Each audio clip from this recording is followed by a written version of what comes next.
ഷെഫ്ലത. അതെ, സുരേഷ് ഏട്ടൻ അവിടെ വരുമ്പോൾ ഞാനാണ്. സുരേഷ് ഏട്ടൻ്റെ പിടിച്ചാൽ മതിയോ? സുരേഷ് ഏട്ടൻ സ്പെഷ്യലായിട്ട് സുരേഷ് ഏട്ടന് ഫുഡ് കൊടുക്കാറുണ്ട്. പിന്നെ ഞങ്ങളൊരു ബന്ധുക്കളും കൂടിയാണ്. സുരേഷ് ഏട്ടൻ എൻ്റെ ചേച്ചിയുടെ മരുമകനാണ്, അതായത് പെങ്ങളുടെ മകനാണ്. ചേച്ചിയാളുടെ അമ്മായിയാണ്. അങ്ങനെ ഒരു ബന്ധമുണ്ട് ഞങ്ങൾ തമ്മിൽ. മാത്രമല്ല പേഴ്സണലി എനിക്കൊരു ഒരുപാട് ഇഷ്ടമുള്ള ഒരാളും കൂടിയാണ്. അപ്പം കല്യാണത്തിന് ശരിക്കും നമ്മൾ ഇത്തിരി തിരക്കൊക്കെ ഉള്ള സമയമാണ്, എന്നാലും കല്യാണത്തിന് വന്നത് ആ ഒരു സ്പെഷ്യൽ കൺസിഡറേഷൻ വെച്ചിട്ടാണ്. എനിക്ക് ആ കുട്ടിക്കും ആ ഫാമിലിക്കും എല്ലാ ആശംസകളും നേരുന്നു.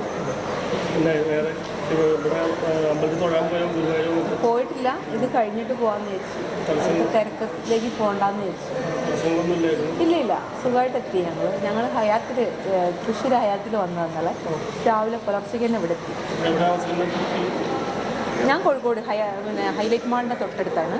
ഇന്നലെ ഞാൻ എൻ്റെ അനിയത്തിൻ്റെ അടുത്തേക്ക് വന്നതാണ്. സുരേഷ് ഏട്ടൻ ഞാൻ അധികം മോർണിംഗിൽ വന്ന ഇഡ്ഡലി സാമ്പാറും ഒക്കെ കൊടുക്കുക, ചട്നി. പിന്നെ ലഞ്ചിൻ്റെ സമയത്താണെങ്കിൽ ചോറ്, മീൻ വറുത്തത്, നല്ല മീൻ മാങ്ങാക്കറി. ഇത് സുരേഷ് ഏട്ടൻ ഭയങ്കര ഇഷ്ടമാണ്. അതെ, സുരേഷ് ഏട്ടൻ എനിക്ക് വരുമ്പം പ്രസാദം കൊണ്ടുതരും. എപ്പം വരുമ്പോഴും പ്രസാദം കൊണ്ടുതരും.